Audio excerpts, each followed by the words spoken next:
Bom dia, boa tarde, boa noite, tudo bem? Seja bem-vindo, seja bem-vinda ao canal Imparável no YouTube e também ao Imparável Cast no Spotify. Vitor Afonso nasceu com uma condição de visão monocular. Desde muito cedo enfrentou o desafio de enxergar o mundo com um só olho e de lidar com as limitações financeiras da sua família. Devido à situação delicada dos pais, foi criado pelos avós, pessoas simples, mas que lhe transmitiram valores sólidos e o apoio necessário para seguir em frente.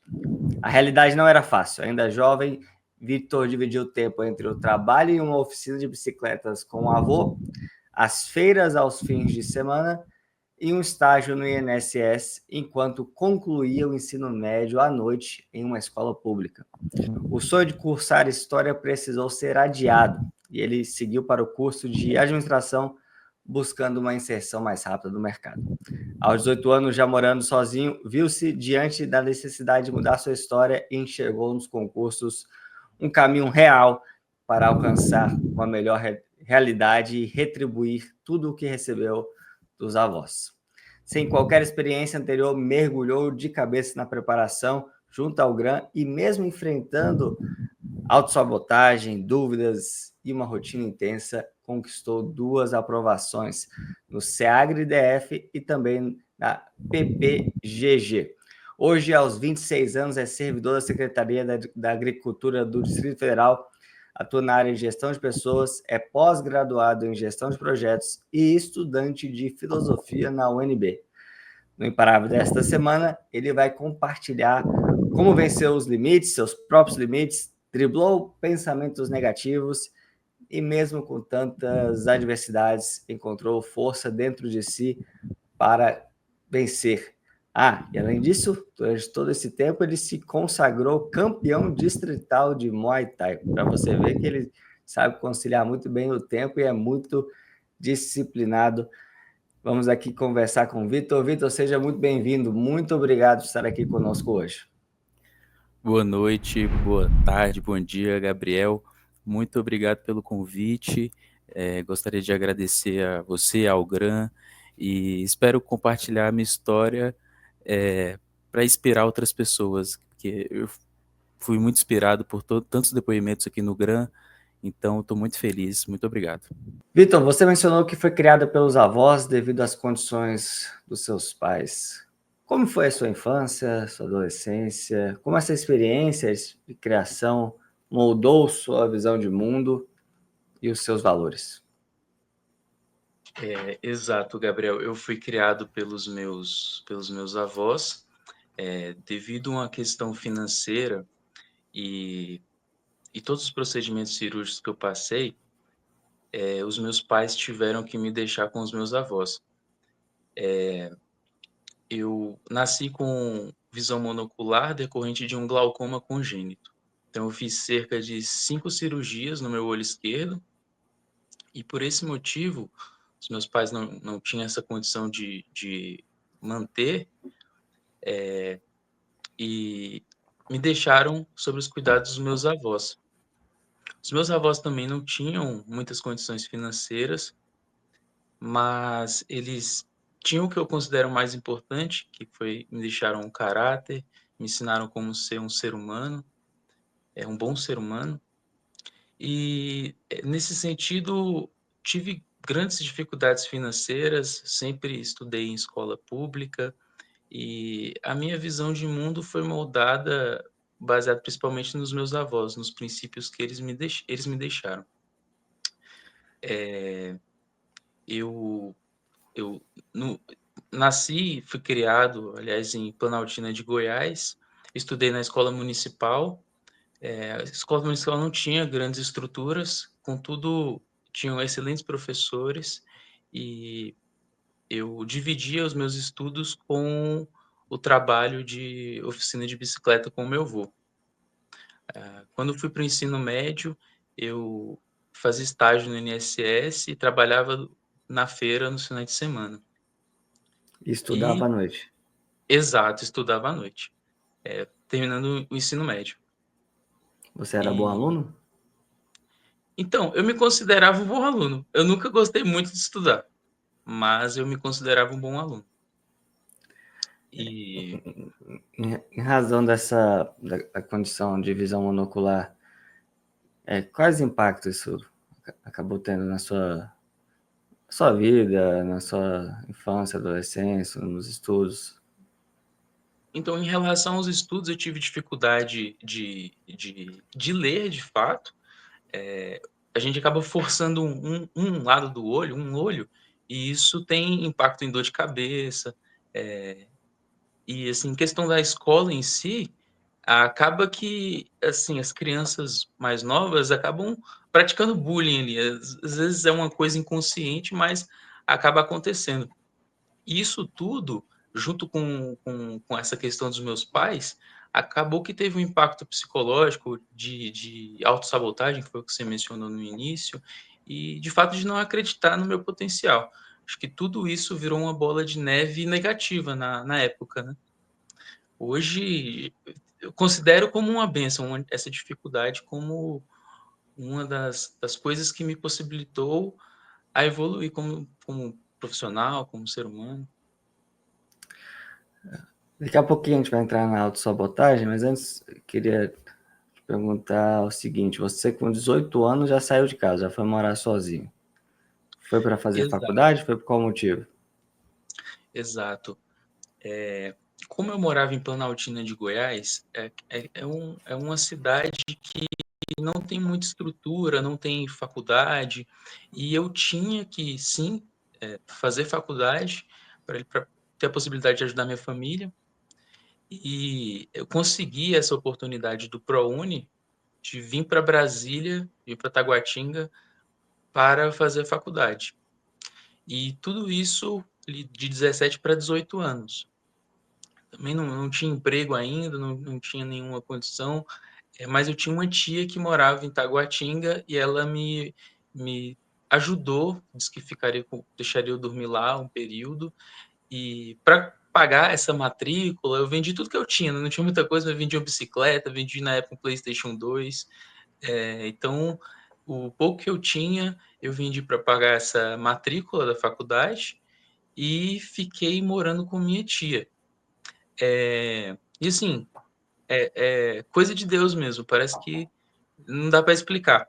Morando com minha tia cerca de 6 meses ali, sei que ela foi muito gentil em ceder a casa para mim morar, mas eu percebi que ela também, com o marido dela, não era a rotina que eles queriam da vida deles. Então, no momento certo, surgiu a oportunidade de eu fazer um estágio.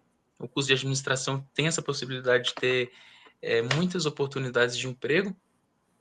E eu consegui um estágio, assim, acho que um dos melhores estágios que podem existir, que foi na Confederação Nacional do Comércio, que é Sistema S, né, dono do Sesc e do Senac, que era um salário melhor que um salário mínimo, inclusive, que me possibilitou vir morar sozinho. Então, eu moro na Ceilândia, desde então, desde esse primeiro momento que eu iniciei o estágio até hoje, concursado, eu moro no mesmo local, e tudo começou com esse pontapé inicial de vir morar sozinho, começar esse desafio da faculdade e meter a cara mesmo, e é isso. Como é que foi a faculdade para você? Imagino que você estava conciliando estudos, trabalho, morar sozinho. Difícil. Foi um desafio em vários sentidos. No primeiro momento, eu tinha o sonho de cursar história, mas eu fui para o lado de administração, como eu mencionei, pelas oportunidades de emprego. O curso de administração em si foi muito legal, sim, foi um networking, aprendi com vários professores capacitados, com alunos, colegas muito legais. Então, assim, questão de aprendizado foi maravilhosa. Questão de adaptação, eu demorei um pouco para adaptar, mas também foi muito bom. Só tenho a agradecer, foi uma experiência muito boa. Como é que apareceram os concursos na sua vida? Então, foi em meados de 2019. Assim, eu já tinha essa perspectiva do concurso até antes, na verdade, quando eu fiz o estágio no INSS no ensino médio. Eu vi ali a galera do servidor público, e assim, eu sempre achei muito bacana toda essa questão que eles tinham de estabilidade, mas pessoalmente para mim a vontade de fazer o concurso público em si surgiu com o meu primo, que hoje ele é professor de biologia, e ele ali no meu meio social, ele passando no concurso, eu percebi que era possível, mesmo a gente vindo assim de uma situação econômica mais baixa, ou vindo de baixo mesmo, eu vi que era possível, se é que a gente acreditasse no nosso sonho, que era possível passar no concurso público. Então, o meu primo foi uma motivação para mim. Todos os lugares que eu passei foram importantes, mas para mim, principalmente, foi o meu primo. E também a situação em que eu estava, né? Eu vi que era necessário galgar algo mais. Então, foi tudo um conjunto. E você mencionou há pouco que acabou sofrendo com a autossabotagem. Como é que isso acontecia para você e como você acabou superando isso com o tempo? Então, eu acredito que a autossabotagem é algo inconsciente. Às vezes a gente nem percebe que estamos praticando. Para mim, surgiu assim, naquela dualidade entre o prazer das coisas que eu gosto de fazer e a obrigação, aquilo que eu sei que eu devo fazer. Então, no meio dessa dualidade, eu às vezes me percebia que eu estar ali utilizando o cronograma do GRAM, vendo as aulas, mas às vezes o Netflix, alguém me chamava para sair, não sei o quê, um amigo, a minha namorada, e essa conciliação da obrigação com, com momentos que a gente quer ter também, tudo isso possibilitou, junto com essa questão social, psicológica que eu mencionei, essa autossabotagem. E junto com isso, o fato de tudo que eu passei, às vezes eu pensava que não seria possível passar no concurso. A autossabotagem surgiu aí. E assim, a forma que eu superei isso foi assim, eu tenho minha espiritualidade, então eu acredito que isso foi a minha maior força, assim, junto com a minha família. Como é que você estudava? Como é que era um dia padrão aí para você, como concurseiro? Então, eu tinha a meta, preguei um cronograma aqui na frente da minha parede, eu tinha uma meta de fazer 5 horas por dia. Então eu utilizava esse tempo em mais ou menos cerca de 3 matérias. E e assim, eu via as videoaulas, li os PDFs do GRAM, e juntamente a isso, eu fazia muitas questões. Todo dia eu fazia questões e nos finais de semana eu utilizava os simulados. Mas todo o tempo que eu tinha, eu utilizava para estudar, seja no metrô, transporte público. Uma coisa que eu fiz, que eu pensei que eu nunca faria, que eu ia para academia e baixava a aula MP3, eu acho, baixava a aula em áudio e deixava lá no fone, ao invés de ouvir as músicas, eu estava escutando a aula em áudio, né? Então, eu buscava utilizar todas as ferramentas possíveis, tudo que tinha ao meu alcance eu estava utilizando. Você trabalhava também nessa época em que estudava? Exato. Nessa época, mais ou menos 2019, eu trabalhava na Oi. Eu tinha saído do meu estágio, porque o contrato acabou, então eu fui para a Oi. Inclusive, foi uma situação muito difícil também, porque, como eu mencionei que o estágio era muito bom, na Oi eu estava recebendo menos que no estágio. Mas, enfim, aí eu estudava no metrô e trabalhava, mas nesse período, acho que 2020 por ali, começou a pandemia. Então, todo mundo da operação de TI da Oi, porque né, eu era da administração, trabalhava com administração, mas junto na área de TI. E a galera que trabalhava lá foi para o home office. Então, a gente ficou esse período da pandemia, um período em home office. Então, foi aí que eu amplifiquei tudo, gastei todo o meu tempo o máximo nos estudos na plataforma do GRAM. E aí você começou a fazer provas quando? E começou a dar certo de imediato ou houve reprovações? Então, as provas de fato, eu iniciei nas provas de banco. Eu lembro que eu fiz Caixa, fiz BRB, mas não, acho que teve mais reprovações do que aprovações. Acho que eu reprovei em umas 9, 10 provas para passar em 2. Inclusive, eu gosto daquela frase que só existem 2 tipos de concurseiros, os que passam e os que desistem. Então, para mim foi nessa linha. Eu não desisti e consegui a aprovação. Quando que você descobriu sua primeira aprovação e como é que foi a sensação? Então, eu fui aprovado no cadastro reserva para PGDF, mas eu nem contei para vocês. Eu passei para vocês só o SEAGRE e a PPGG, porque foram os que fui chamado de imediato nas vagas imediatas. E o sentimento, assim, é indescritível. Às vezes a gente chora, é um misto de emoções. Para mim foi indescritível, assim, porque eu tive a possibilidade de pensar em ajudar minha família, em mudar de vida. Então, assim, é um sentimento que não dá para descrever, só uma felicidade muito grande. Mas, assim, eu penso no cargo, assim, claro, como uma bênção, mas apenas como uma ferramenta, porque eu tento imaginar que tudo isso são testes para a gente evoluir como ser humano, mas o cargo em si, o emprego, o dinheiro, isso não me mudou em nada, mas me possibilitou novas experiências e ajudar outras pessoas. Que experiências você conseguiu fazer que você não podia antes, agora com sua remuneração da SEAGRE, por exemplo? Olha, eu paguei um lanche para todos os meus amigos, fiz um grupo no WhatsApp, chamei todo mundo, falei, vamos fazer um lanche. É, já presenteei algumas pessoas da minha família. E esse mês eu comprei uma moto, foi muito legal. Então, são, são bens materiais, mas foram coisas que eu fiz para as pessoas ao meu redor que proporcionou coisas boas, emoções boas e foi muito gratificante. E seus avós estão orgulhosos? Então, a minha avó, ela tá muito orgulhosa. O meu avô, ele faleceu um mês antes de eu tomar posse.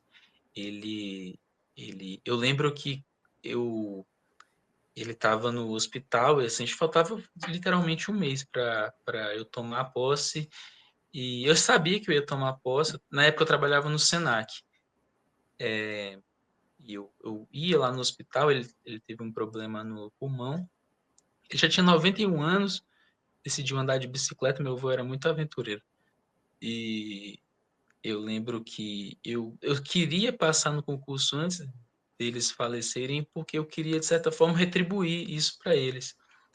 Mas, assim, o meu avô, ele negou isso, ele disse que não tinha nada a ver com retribuição que eles fizeram, mas relacionado ao amor em si, que eles tinham por mim e pelos meus pais. E, assim, o meu avô foi um exemplo que eu tive, que eu tenho certeza que agora ele está orgulhoso onde ele está.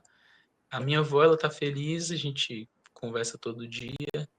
A minha família todinha. Assim que eu passei, eu já mandei no grupo do WhatsApp da família, todo mundo ficou muito feliz. Então, foi muito legal. E seus pais estão bem? Então, o meu pai, ele... Os meus pais eu não tenho muito contato. O meu pai, ele tá bem, ele tá vivo. A minha mãe, ela já é falecida também. Mas eu sempre, assim, eu tento fazer a minha parte, né? Mas os meus avós meio que viraram os meus pais mais por questão desse cuidado que sempre tiveram comigo e a presença. Mas eu amo meus pais também, assim, sempre que eles querem falar comigo, eu estou disposto, mas hoje eu considero mais os meus avós como os meus pais. E quais são os planos aí para o futuro? Eu fiquei sabendo que você também foi campeão distrital de Muay Thai, é isso mesmo? Exato, exato, foi uma experiência muito bacana. Então, assim, o meu plano, o concurseiro, ele dificilmente ele ele quer parar, né? Então, assim, ele quer sempre um cargo bom e depois aí, de fato, aposentar. E eu tô nessa linha também, eu quero um cargo um pouco melhor, tô muito feliz com o meu cargo hoje, mas eu quero um cargo um pouco melhor também no serviço público. E depois eu tô na contramão, quero ir também para a iniciativa privada, de ter minha própria empresa, também ter esse sonho. E em relação ao Muay Thai, foi uma experiência que eu tive também, que acredito que isso me auxiliou no mundo dos estudos em relação à disciplina. Que quando você entra no tatame, você tem que saudar todo mundo, saudar o mestre. Então, eu acho que isso aumentou a minha disciplina. E em 2022 eu fiz uma luta aqui no JK Shopping, pela Federação Distrital de Muay Thai aqui do Distrito Federal. E assim, Muay Thai é amador, né? Mas eu fui campeão, tenho uma medalhinha aqui e com toda essa dificuldade, enxergando só de um olho, eu tive uma lesão também no ombro esquerdo, uma lesão de Hill-Sachs, o nome. E hoje eu tô me recuperando, mas uma vez ou outra eu treino. E foi incrível, uma experiência maravilhosa. Uma adrenalina, assim, não dá para descrever também. Mas eu recomendo todo mundo que pratique as artes marciais, porque muda a vida também. Vitor, qual conselho você daria para quem está nos acompanhando? Talvez alguém como você largou com muita restrição, muita dificuldade na vida, estudou escola pública, às vezes se auto-sabota, né, como você mencionou, sem perceber, que é a regra mesmo. Qual conselho você daria para essa pessoa não desistir, para essa pessoa ser imparável nesta jornada de concurseiro que é tão dura, tão árdua, né? O que eu posso dizer é que as pessoas, elas devem acreditar nos sonhos delas, elas não devem desistir nunca. As dificuldades, os sofrimentos são apenas formas de evoluir, de fortalecer o nosso espírito. Então, eu acredito muito nisso, eu vi vários depoimentos nesse sentido e hoje eu sou prova que isso é real. Então, eu peço para o pessoal nunca desistir, que tenha a fé deles ou neles mesmo, não sei, mas eu acredito muito que não devemos desistir dos nossos sonhos, devemos sempre acreditar em nós mesmos. E às vezes até a nossa própria mente, como a gente mencionou sobre a autossabotagem, essa série de pensamentos, a gente não deve acreditar nem nos nossos próprios pensamentos. A gente deve planejar e agir. Então, muitas vezes vão vir pensamentos aleatórios, mas não escuta ninguém que quer te botar para baixo e nem sua própria mente. Só vai e faça o que deve ser feito. Então, é isso, se planeje e comece a agir. Acho que é isso que eu queria dizer e aconselhar as pessoas. Vitor, muito obrigado pelo tempo, parabéns pela dedicação, pelo resultado. Obrigado também pela confiança no GRAN, né, que de alguma forma a gente deu uma ajudinha aí, mas o mérito é todo seu. Foi um prazer conversar aí com você nesta noite. Muito obrigado, eu aprendi muito com todos os professores, então, assim, foram fundamentais para mim. Como diria o professor de LODF, né? É o Marcos. Vá e vença. Beleza? É isso aí. Muito Obrigado, obrigado. Vitor. Obrigado, pessoal. E muito obrigado a você que nos acompanhou hoje. Pedimos que deixe seu like, deixe seu comentário aqui no YouTube, que vamos ler todos os comentários.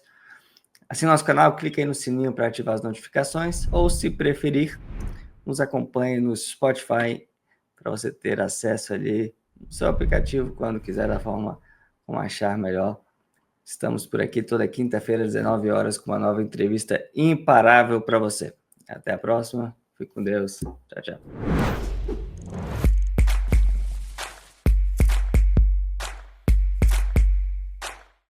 Você quer assistir a conversas como esta, inspiradoras, de imparáveis que conquistaram seus sonhos e passaram por desafios muito, muito grandes?